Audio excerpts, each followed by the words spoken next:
बिहार विधानसभा चुनावों के मद्देनजर पल पल बदलते घटनाक्रम सूबे की सियासत में गर्माहट पैदा कर रहे हैं। इस सियासी तासीर को सहने के लिए सभी राजनीतिक दलों ने अपनी अपनी रणनीति बनाई तो है, लेकिन जुबानी जंग और एसआईआर पर सुप्रीम कोर्ट की टिप्पणी के बाद राहुल गांधी के नेतृत्व में निकाली जा रही वोटर अधिकार यात्रा ने बिहार का सियासी माहौल बदल दिया है। इस यात्रा में महागठबंधन के सभी दल शामिल भी हो रहे हैं। वहीं एनडीए अभी तक शांत है और चुनावों को लेकर बहुत आक्रामक अंदाज में नहीं दिख रहा है। इसी क्रम में एक अन्य पार्टी है जिसकी बातें बिहार के लोगों को समझ तो आ रही हैं, लेकिन असर क्या चुनावों तक रहेगा, यह समय ही बताएगा। हम बात कर रहे हैं जन स्वराज पार्टी की, जो पिछले 3 सालों से लगातार बिहार में विकास की बातें करती आ रही है और इन दिनों पार्टी भी बिहार में अपनी एक चुनावी यात्रा पर निकली हुई है। इस पार्टी का एजेंडा अन्य सियासी दलों से कुछ इतर नजर आता है। जहां कुछ दल पार्टी के भीतर की राजनीति में उलझे हुए हैं, तो कुछ जाति आधारित राजनीति का अपना एजेंडा चलाए हुए हैं। कुछ बिहार के जरिए देश में एक नैरेटिव सेट करने की जुगत में है। इन सबसे इतर एक पार्टी जो बिहार में शिक्षा, रोजगार, व्यापार के साथ ही आम जनता की मांगों की बात कर रही है। लेकिन जन आंदोलन से एक पार्टी के रूप में नजर आ रही जन स्वराज पार्टी में भी सियासी दलों के जैसे दांवपेच नजर आ रहे हैं। पार्टी के कुछ नेताओं का कुछ नीतियों से नाराज होकर छोड़कर चले जाना और दूसरे दलों के नेताओं को सहयोग का वादा करते हुए अपने साथ जोड़ लेना अब इस पार्टी में भी नजर आने लगा है। आज जन स्वराज पार्टी की राजनीति और आगे की रणनीति पर बात करने के लिए एक बार फिर हमारे साथ जुड़ रहे हैं पार्टी के प्रवक्ता अबू अफान जी। अबू जी, एक बार फिर स्वागत है आपका यंग भारत न्यूज पे। बहुत बहुत शुक्रिया दीपक भाई जी। महागठबंधन राहुल गांधी के नेतृत्व में अपनी एक वोटर अधिकार यात्रा निकाल रहा है। ऐसी ही एक यात्रा लोगों को जागरूक करने की जन स्वराज पार्टी भी निकाल रही है। आप दोनों के एजेंडे किस तरह से इतर हैं? देखिए, जन Swaraj party from very first day ये चीज बताती रही है कि हम आउट ऑफ रिएक्शन कोई काम नहीं कर रहे हैं। चुनाव आयोग ने बिहार के इलेक्शन में एक बहुत बड़ी गलती की करने जा रही है, यानी कि वो कहीं ना कहीं ये मान के चल रही है कि बिहार में वोटर सही नहीं बने हैं, बाहर के लोग वोटर बन गए हैं, इसीलिए एसआईआर की प्रक्रिया करनी चाहिए। और जो लोग उन चुनाव आयोग के जुबान से ये बात निकली है कि जो लोग हिंदुस्तान के नागरिक नहीं है वो भी नागरिक बन गए हैं और एसआईआर के तहत हम उनको हटा रहे हैं, ये कहने का हक चुनाव आयोग को किसी ने नहीं दिया था। ये चुनाव आयोग ने अपनी गरिमा के खिलाफ बात कही है, इसीलिए अपोजिशन को एक मुद्दा मिला और उसने एसआईआर के इस पूरे प्रोसेस के खिलाफ सड़क पर उतरे हैं। हम लोग भी इसकी मुखालिफत करते हैं, हम लोग भी इसके खिलाफ हैं, लेकिन एसआईआर का जो मुद्दा है वो पूरे देश का मुद्दा है। और जैसा कि राहुल गांधी जी ने पहले भी कहा है कि उन्होंने एक एग्जाम्पल जो सेट किया था वो गुजरात का एक वो कर्नाटका के एक इलेक्शन का उन्होंने एग्जाम्पल सेट किया था और चुनाव आयोग के सामने वो तमाम पेजेस और पिटीशंस के तौर पर लोगों को चीजें बताई थी। लेकिन जनस्वराज का मानना यह है कि हम कोई भी काम आउट ऑफ रिएक्शन नहीं कर रहे हैं, हम सोची समझी रणनीति के तहत ये बात कह रहे हैं कि पिछले 35 साल से बिहार को संयोजित तरीके से पिछड़ा बनाकर रख दिया गया। वो राज्य जो आजादी के बाद 10 अग्रिम राज्यों की सूची में हुआ करता था, उसकी हालत आज ये हो गई है कि वो पूरे हिंदुस्तान के सबसे नीचे पायदान के राज्य में तब्दील हो गया है। और उसकी 3-4 बड़ी बातें हैं जो हम रेगुलर कह रहे हैं कि इसकी सबसे बड़ी वजह है कि शिक्षा की यहाँ कोई व्यवस्था नहीं की गई है। स्कूल खिचड़ी खिलाने के लिए और कॉलेज डिग्री बांटने के लिए बनकर रह गए। उसके बाद नौकरियों का यहाँ कोई प्रावधान नहीं दिया गया और हुकूमतों ने लोगों को यह बताया कि बिहार एक लैंडलॉक स्टेट होने की वजह से नौकरी ही नहीं हो सकती है, इसलिए आपका मुकद्दर है कि अगर आप बिहार में पैदा हुए तो आपको यहाँ से बाहर जाकर ही अच्छी शिक्षा और नौकरी मिल सकती है। यानी कि पलायन को उन्होंने बढ़ावा दिया। और कुछ साल पहले की बात है, जब से प्रशांत किशोर नहीं आए थे, बड़े बड़े नेताओं ने मंच पर कहना शुरू कर दिया था कि अगर के दूसरे राज्य में नहीं जाए तो दूसरे राज्य के कामकाज ठप हो जाएं। ये उनको गर्व की बात लगती थी, जबकि एक शर्म की बात है कि आपके लोग ट्रेनों में भर भर के मजदूर के तौर पे जा रहे हैं। तो प्रशांत किशोर जी और जन स्वराज जी इस चीज को बिहारी करेंगे और बिहार में ही अच्छी शिक्षा उन्हें मिलेगी, बिहार में उन्हें रोजगार मिलेगा, पलायन के मूल नहीं भटके हैं, ये हमारे लिए टॉप प्रायोरिटी पर है। और एसआईआर का जो मुद्दा है, ये एक कॉन्स्टिट्यूशनल बॉडी अपने ईमानदारी से अपने काम को नहीं कर पा रही है, वो कहीं ना कहीं लोगों के दिल में एक डाउट पैदा कर रही है। वो काम जो एक एक साल 1.5 साल में होना चाहिए, उस काम को ये 15 दिन में करने की बात कर रही है। इन्होंने पूरा एक्सरसाइज इस तौर पर किया कि आधार कार्ड आप नहीं ले रहे हैं। आपको मैं बता दूं, सीमांचल एक इलाका है जो 4 जिलों में है बिहार का, और तकरीबन इसकी आबादी 1 करोड़ के आसपास है। इतनी बड़ी आबादी वाले इलाके में इन्होंने निवासी प्रमाण पत्र बनाने पर बैन कर रखा था। 40,000 से ज्यादा एप्लीकेशन कोचाधामन की कॉन्स्टिट्यूंसी है, कोचाधामन एक ब्लॉक है, उसमें 40,000 से ज्यादा एप्लीकेशन दी गई है, और बीडीओ साहब अब तक सिर्फ 5,000 लोगों से भी कम लोगों को उन्होंने प्रमाण पत्र बना के दिया, निवासी प्रमाण पत्र।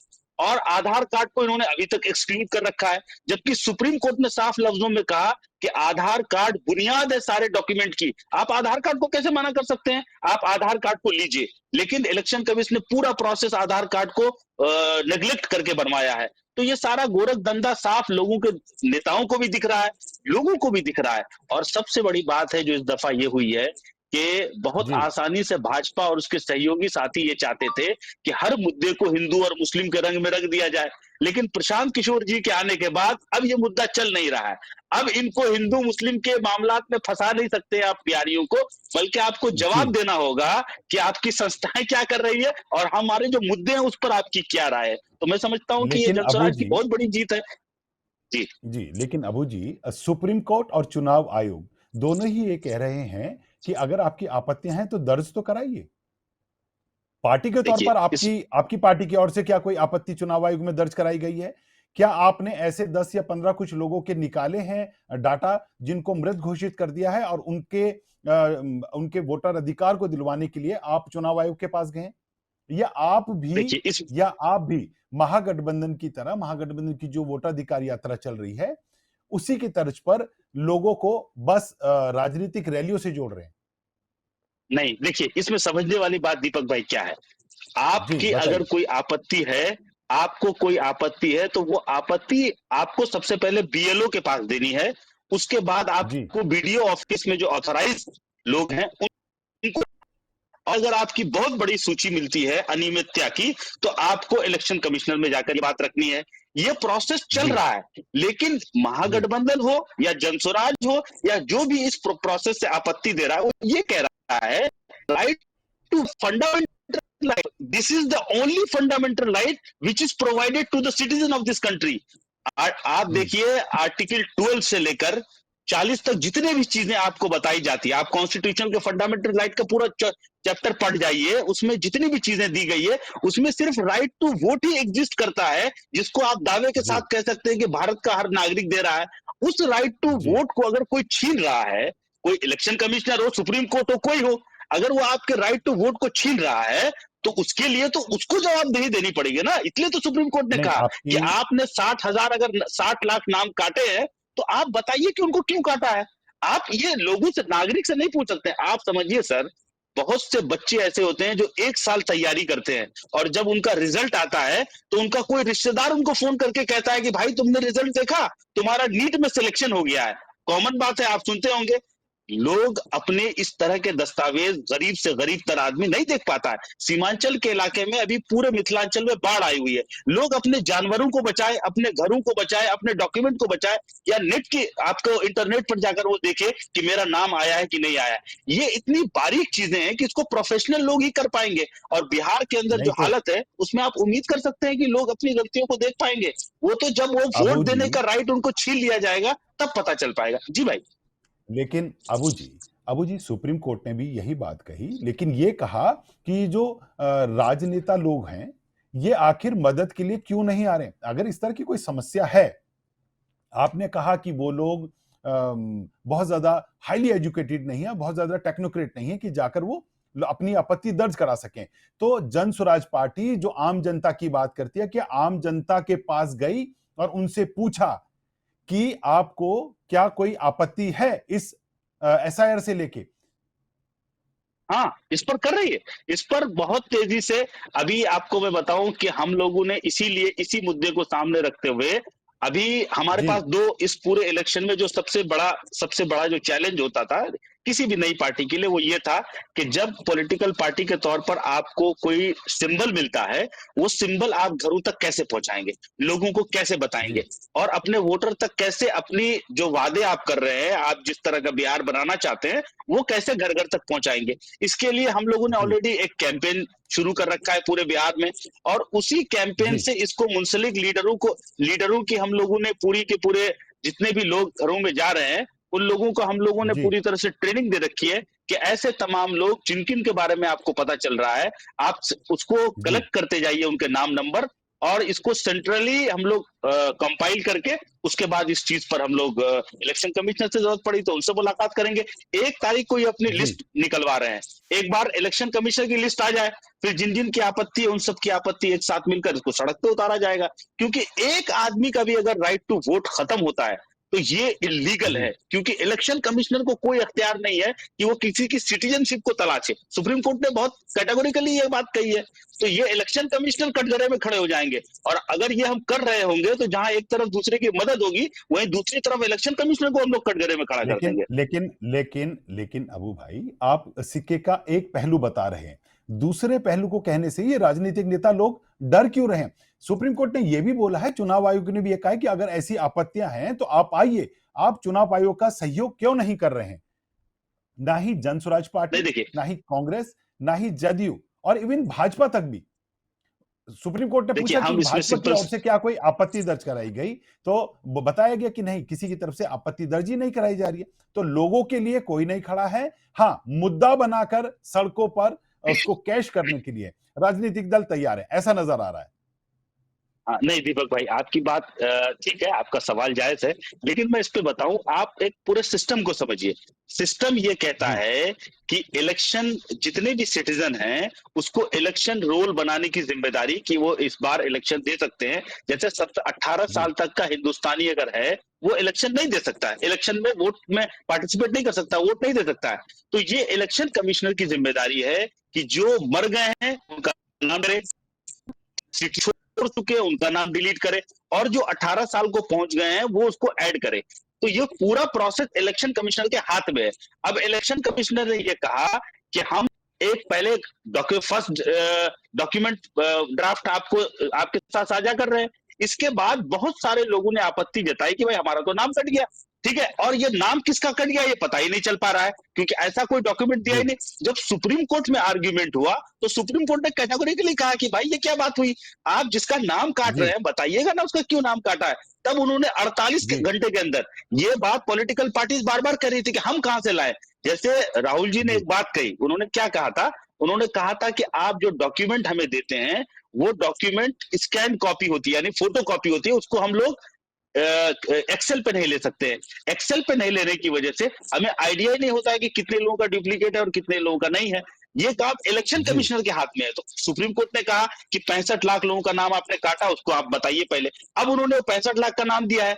अब इलेक्शन कमिश्नर ये कह रहा है कि मैं अभी स्क्रूटनी के दौर से हूं और मुझे 1 तारीख को फाइनल ड्राफ्ट शेयर करना है। जब एक बार फाइनल, और हमारा हमारा मानना यह है कि इलेक्शन कमिश्नर को हक नहीं है किसी भी एक आदमी का भी नाम काटने का, कि अगर उसके पास आधार कार्ड है तो, जो सुप्रीम कोर्ट ने कहा। तो 1 तारीख को अगर किसी का भी नाम कट रहा है, हम लोग घर घर जा रहे हैं, सब लोगों को पूछ रहे हैं, सब लोगों को कह रहे हैं कि भाई आप लोग अपने डॉक्यूमेंट तैयार रखिए, एक का भी नाम जी कटेगा तो हम सड़कों पे उतरेंगे। 1 तारीख को अगर एक का भी जी नाम कटा दिखा तो फिर आप देखिएगा कि घर घर से कलेक्शन होगा। एक, और हकीकत में आप सोचिए, अपार्ट फ्रॉम पॉलिटिक्स, बिहार की राजनीति है, बिहार पर बात होगी, बिहार की पॉलिटिक्स होगी, हर स्टेट में होगी, लेकिन आप एक बात बताइए कि स्टेटलेस किसी को बना देना रातों रात, जस्ट बिकॉज कि उसके पास कोई पहुंचा नहीं है, उसके पास कोई डॉक्यूमेंट नहीं है। आप सोचिए ये कितनी बेवकूफी भरी बात है। मतलब ये विजुअलाइज नहीं कर सकते आप यूरोपियन कंट्रीज में, और चूंकि यहाँ कमजोर सिटीजन है तो आप उसमें किसी तरह का भी कानून बना दे रहे हैं। जी आगे की ओर बढ़ते हैं और ये पूछते हैं आपसे कि भले ही केंद्र के आप जैसे केंद्र पे इसका ठीकरा फोड़ रहे हैं या चुनाव आयोग पे आप उसका ठीकरा फोड़ रहे हैं, बोल रहे हैं कि दोनों की मिली भगत है। एक दूसरा मुद्दा उठा, संसद में एक बिल आया कि अगर कोई भी मंत्री, कोई सीएम, इवन वो पीएम तक, अगर किसी अपराध में दोषी पाए जाते हैं और उनकी सजा का प्रावधान बनता है तो उन्हें पद छोड़ना पड़ेगा। इसको लेकर आपकी पार्टी की सहमति बनती हुई नजर आती है। तो आप लोग स्टैंड जो लेते हैं, वो किस तरह से लेते हैं? वो थोड़ा-सा हमारे दर्शक भी जानना चाहेंगे कि आपकी पार्टी किसी चीज़ पे स्टैंड लेने का आपका आधार क्या होता है? जी, जी। देखिए, इस पे 2 चीज़ें हैं। एक तो वो है कि कॉन्स्टिट्यूशनली वो चीज़ कैसे नज़र आती है और दूसरी वो मोरली कैसे दिख रही है। तो सवाल ये जी, था कि प्रशांत से भी किसी ने पूछा था कि आखिर आप इस पे सहमति क्यों? उन्होंने कहा कि देखिए, जब ये कानून बने थे, जब ये पूरा सिस्टम इवॉल्व हो रहा था आज़ादी के बाद, तो उस वक़्त जो हमारे जी, रहनुमा थे, हमारे लीडर थे, उनके वहमो-गुमान में भी नहीं था कि किसी आदमी के ऊपर इतने संगीन जुर्म के इल्जामात होंगे और वो अपनी पद पर बना जी, रहेगा, उस पद की गरिमा को देखते हुए रिजाइन नहीं करेगा। ये तो सोचा ही नहीं जा सकता था। इट्स जी, ऑक्सीमोरॉन्स, ये तो सूखा समंदर, अगर वो समंदर है तो सूखा जी, कैसे होगा? तो ये तो कोई सोच ही नहीं सकता था कि कोई पीएम है, सीएम है, वो इतने बड़े-बड़े क्रिमिनल चार्जेस में होगा। लेकिन पिछले 10 सालों में हमने देखा कि ऐसे लोग भी हिंदुस्तान में सीएम बने, जिन्होंने अपने केसेस को खुद माफ कराए। ऐसे लोग भी होम जी, मिनिस्टर बने, जो जिन पर कभी तड़ीपार के इल्जामात हुआ करते थे। तो जब ऐसे हालात बन गए कि ये न्यू नॉर्मल लगने लगा और बड़ी से बड़ी, आप देखिए इन 10 सालों में हिंदुस्तान में कितने बड़े-बड़े हादसात हुए हैं, लेकिन किसी एक ने भी मोरल ग्राउंड पर रिजिग्नेशन नहीं दिया। तो मैं समझता हूं कि ऐसे नेताओं को बाध्य, कानून के जरिए ही आप बाध्य कर सकते हैं कि भाई अगर आप मोरल जी, ग्राउंड नहीं समझते हैं, तो आइए फिर कानून ही बना लेते हैं कि अगर आप मुजरिम जी, साबित हुए तो आपको सत्ता छोड़नी पड़ेगी। वरना तो सच ये था जी, कि आपको मोरल ग्राउंड पे रिजाइन देना चाहिए, इसमें कोई बुराई नहीं है। यकीनन भाई एक जन स्वराज आज बन रही है, इसमें 1 करोड़ लोग होने का हम लोग दावा कर रहे हैं कि हमारे पास 1 करोड़ लोग हैं, उसमें से मैं कल बेईमान हो जाता हूं, तो मुझे क्या मोरल ग्राउंड रहा है कि मैं कंटिन्यू करूं अपने किसी भी पद पर, मुझे हटाया जाए, किसी दूसरे आदमी को लाया जाए। अगर मैं इनोसेंट हूं, मैं केस लड़ूंगा, मैं बाद में इनोसेंट साबित होता हूं, मैं वापस आऊंगा, लेकिन तब तक तो मुझे कोई और काम करना चाहिए। ये हजारों लाखों लोगों का आप रिप्रेजेंटेटिव रिप्रेजेंटेटिव है ना भाई। उसमें से तो एक आदमी भी अगर ईमानदार है और वो आपने आपको वो वोट किया है, उसे तो तकलीफ होगी कि बताइए मैं जिस आदमी को वोट दे रहा हूं वो तो बेईमान निकला। तो इसीलिए ये मैं समझता हूं कि इस कानून में कोई बुराई नहीं अभी तक नजर यही आ रहा है कि राजनीतिक दल जिसमें आप एक जन आंदोलन से खड़ी हुई पार्टी थे और आप लोगों ने भी राजनीति बहुत अच्छी से करना सीख लिया है। वो मुद्दे जो आपके लिए तटस्थ होते हैं उस पे आप मुखर होके बोलते हैं, लेकिन जो आपको राजनीतिक लाभ देंगे उन मुद्दों को लेके आप यात्रा करें। चलिए छोड़िए, इससे आगे बढ़ते हैं और आगे बढ़ते हैं और आपसे पूछते हैं कि आजकल आप कोई अपने 5 जो वादे हैं वो लेकर लोगों के बीच जा रहे हैं, क्या है वो? देखिए मतलब प्रशांत जी उस दौर में भी जब वो राजनीति में नहीं थे और चीफ मिनिस्टर्स के साथ मिलकर काम करते थे, और आज के दौर में जी, भी उनकी यही खूबी मैंने देखी है कि वो उस जमाने में जैसे सोचते थे वो आज भी वैसे सोचते हैं। ऐसा नहीं कि राजनीतिक खुद राजनीति जब करने उतर आए तो लोक लुभावन बातों पे जाए। आप सब लोगों को याद होगा कि बिहार के अंदर 7 निश्चय एक प्रोग्राम नीतीश कुमार जी के एरा में शुरू जी, हुआ था, और उसके भी जो सूत्रधार थे वो जनाब प्रशांत किशोर ही थे। इनका ये मानना जी, है कि सरकारें जब हुकूमत में आती हैं तो वो सारे काम जी, करती हैं जो उनको करना चाहिए। उनको सड़कें बनानी होगी, उनको बांध बनाने होंगे, उनको इलेक्ट्रिसिटी की जिम्मेदारी लेनी पड़ेगी, ट्रांसपोर्टेशन पे काम करना पड़ेगा, ये सारी चीजें हैं। जी, लेकिन कुछ वादे उनको कॉन्क्रीट ऐसे करने चाहिए जो आम आदमी की जिंदगी से मुतासिर करते हों और उनके हमारे आइए तो कुछ कर पाइए। इन चीजों को सामने रखते हुए हमने बिहार के हर नागरिक से यह वादा किया है, और बिहार के 14 करोड़ लोगों तक हम पहुंच रहे हैं और घर घर जाकर उनको ये बता रहे हैं कि अगर हमारी सरकार आई तो हम 20,000 तक का लाभ हर परिवार को सुनिश्चित करेंगे। 20,000 तक का जी, लाभ, याद रखिए ये कोई पैसा नहीं दे रहे हैं हम किसी को, ना ही हम ये वादा कर रहे हैं कि आपके अकाउंट में पैसा दे देंगे। हम ये कह रहे हैं कि सरकार ऐसी योजनाएं लाएगी जहां पर 20,000 तक का आपको लाभ मिल सकता है। इसको अगर 1 मिनट का वक्त दे तो मैं बताता चलूं। 5 इसमें मेन वादे हैं। पहला वादा यह है जी, कि अगर आपको बिहार में रहकर 12,000 तक की, अगर बिहार में कोई नौजवान रुकता है और पलायन नहीं करना चाहता, तो 12,000 तक की नौकरी उसे हम बिहार के अंदर देंगे। 12,000। और आपके बुजुर्ग हैं, इन सबको जी, सम्मान राशि के तौर पर 2,000 रुपए देंगे। तो ये 14,000 हो गए। तीसरी बात ये है कि महिलाएं जो हैं, जिनको आज के डेट में ये अलग अलग स्कीमों में इनको ऋण दिया जाता है, जिसमें तकरीबन 20% तक ब्याज दर के हिसाब से उनसे लिया जाता है, और बैंक भी अगर कोई पैसा देती है तो उस पर तकरीबन 9 से 11% लेती है। तो हमने ये कहा है कि अगर हमारी सरकार आती है तो 5 लाख रुपए हम हर महिलाओं को देंगे, जिसपे सिर्फ 4% का वो ब्याज दर होगा। सिर्फ 4% ब्याज दर पर हम 5 लाख तक ऋण देने को महिलाओं को तैयार है। और 15 साल से कम का कोई भी बच्चा अगर उसके परिवार में है तो 1,000 रुपए उसे दिया जाएगा किसी भी सरकारी स्कूल में पढ़ाने के लिए। यानी 1,000 रुपए जी तक की फीस अगर किसी सरकारी स्कूल में आपको बच्चे को नहीं पढ़ाना है, प्राइवेट में पढ़ाना है, तो 1,000 रुपए तक की फीस सब भरेगी प्राइवेट की। और पांच सबसे जी अहम चीज है, क्योंकि 70% से ज्यादा किसान है, और आपने एक बहुत अहम बात सुनी होगी कि बिहार के अंदर पंजाब की तरफ फ्लरिश क्यों नहीं कर रहे हैं किसान। तो सबसे जो उसमें, क्योंकि पंजाब में भी मुझे रहने का मौका मिला, पंजाब में जी लोगों के पास लैंड होल्डिंग है। यानी किसी के पास 100 बीघा जमीन है, किसी के पास 50 बीघा जमीन। बिहार के अंदर किसानों के पास बड़ी जमीनें नहीं है, इनके पास थोड़ी थोड़ी लैंड होल्डिंग्स है। इनके लिए दिक्कत ये होती है कि इन्होंने जितना पैसा निवेश करते हैं उतना या उससे ज्यादा वो दुगना निकल नहीं पाता है। तो हम लोगों ने ये नई स्कीम रखी है कि जो भी बिहार का किसान होगा, किसानी करने के लिए उसे 2,500 रुपए तक की मजदूरी मनरेगा के थ्रू दी जाएगी। यानी 2,500 रुपए की राहत हर महीने एक किसान को मनरेगा की तरफ मजदूरी देकर उनको राहत दी जाएगी। तो ये पांचों चीजों को अगर आप जोड़े तो तकरीबन 20,000 का लाभ हो रहा है। और हमारा वादा है कि जहां बिहार को विकसित करने के लिए हम सारे काम करेंगे, लेकिन उसके साथ साथ ये 5 काम जरूर करेंगे। जी अबू जी, चलिए थोड़ा सा और आगे बढ़ते हैं। बहुत अच्छी अच्छी बातें आपने अपनी पार्टी के बारे में भी बताई, लेकिन अब कुछ बातें आपकी पार्टी के बारे में एक खराब तौर पे भी सामने आ रही हैं। उनमें से एक बात यह है कि सीटों के बंटवारे को लेकर, चाहे वो एनडीए हो चाहे महागठबंधन हो, घमासान दोनों तरफ मचा हुआ है। और वही घमासान आपकी पार्टी में भी कुछ नजर आने वाली बातें सामने आ रही हैं। ऐसा कहा जा रहा है और ऐसी बातें सामने भी आई हैं, और कुछ लोग सामने इस तौर पे भी आए हैं कि आपने एक एक विधानसभा सीट पे 3-3 4-4 लोगों को आश्वासन दे दिया है कि आप हमारी पार्टी के उम्मीदवार होंगे। नहीं, देखिए, आश्वासन नहीं दिया गया है, ये बहुत ही ट्रांसपेरेंट प्रोसेस है।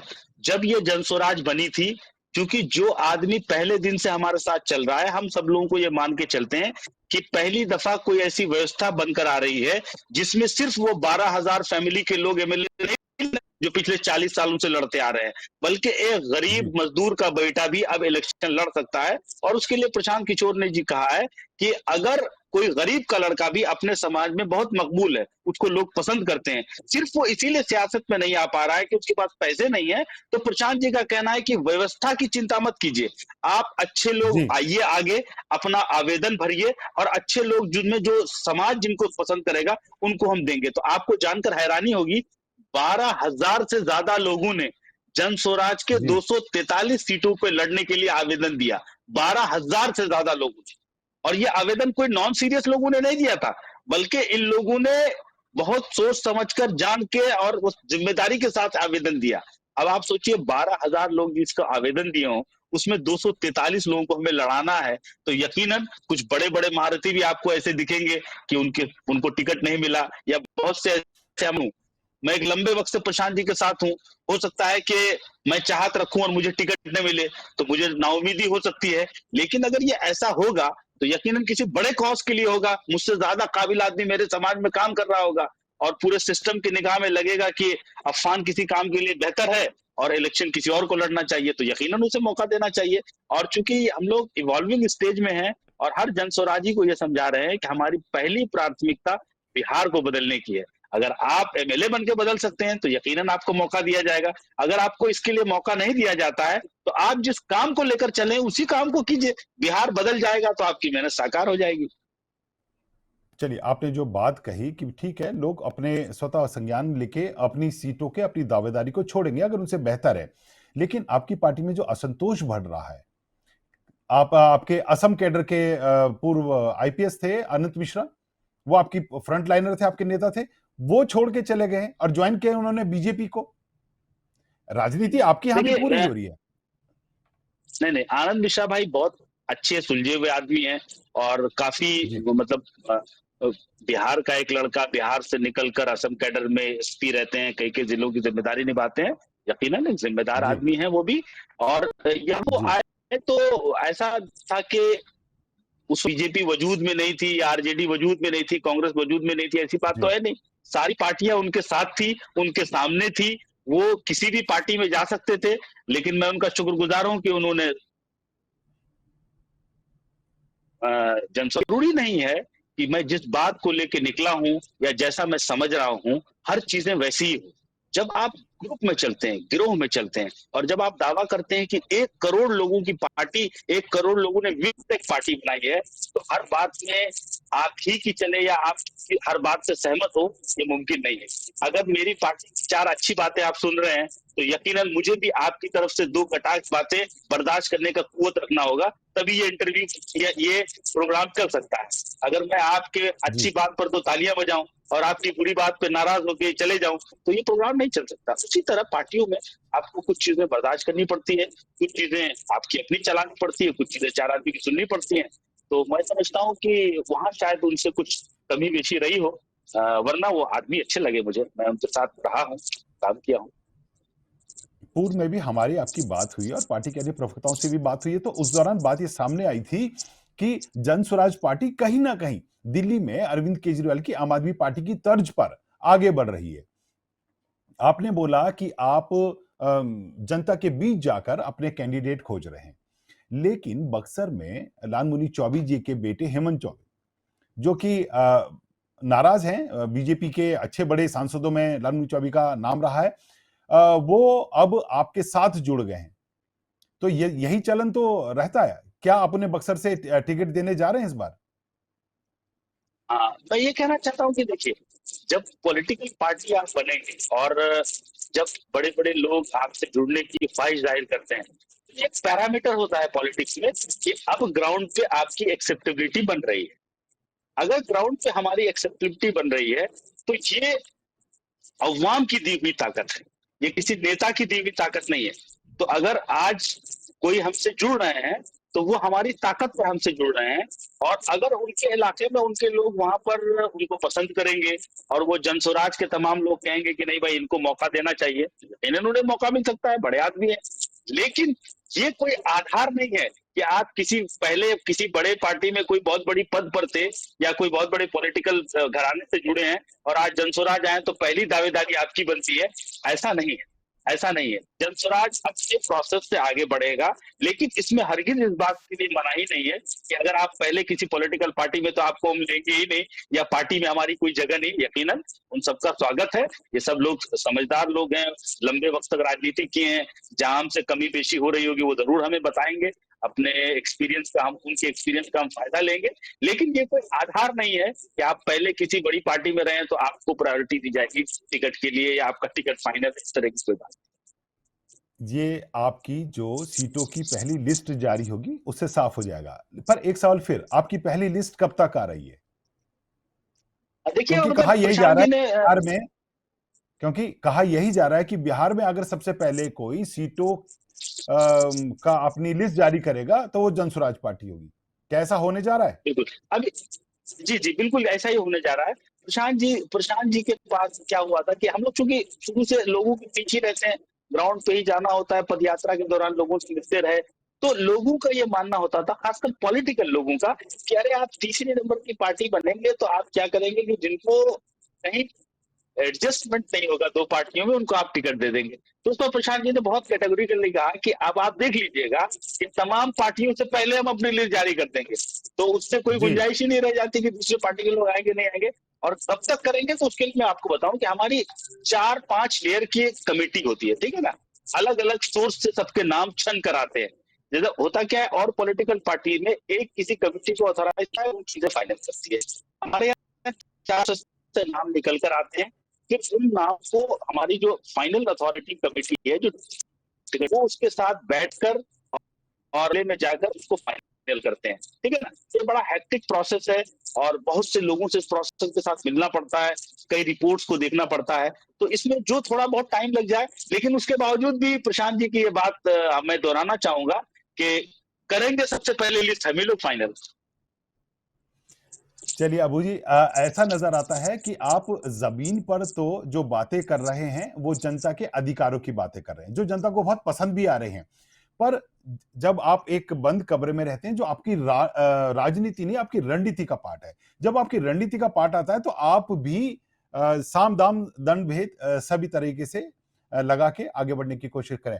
आज की इस बहस में आप हमारे साथ जुड़े, आपका बहुत बहुत शुक्रिया। आगे भी इसी तरह की चर्चा पर आपसे मुलाकात होती रहेगी, इस आशा के साथ। बहुत बहुत शुक्रिया। आपको ये वीडियो कैसा लगा हमें कमेंट बॉक्स में लिखकर जरूर बताएं, और इस तरह की वीडियो देखने के लिए जुड़े रहिए हमारे साथ। हम हैं यंग भारत न्यूज, सच के साथ।